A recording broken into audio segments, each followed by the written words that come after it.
এই ভিডিওটা সম্পূর্ণ দিদিদের জন্য। কিছু কিছু দিদি আমাকে মেসেজ করে, দিদিভাই আমার ভিডিওর ভিউজ হয় না কেন? দিদিভাইকে বলতে চাই, দিদিভাই ব্রাউ আর জিন্স পরে ভিডিও করলে 1 থেকে 2 মাসের মধ্যে ভাইরাল হয়ে যাবে।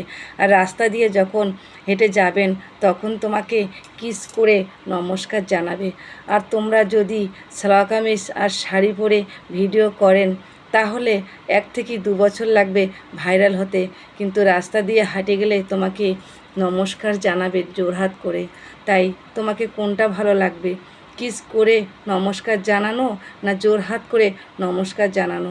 তোমাকে যেটা ভালো লাগবে তোমরা সেটাই করবেন, কারণ সম্পূর্ণ শরীর ও মন তোমার, আর বোঝার মতো বয়সও হচ্ছে তোমার। তোমাকে যেটাই ভালো লাগবে সেই রকমই ভিডিও করবে আর ভিউজ আনবে। আর আমার কথাগুলো যদি ভালো লাগে তাহলে লাইক ও শেয়ার করতে ভুলবেন না দিদিভাইকে।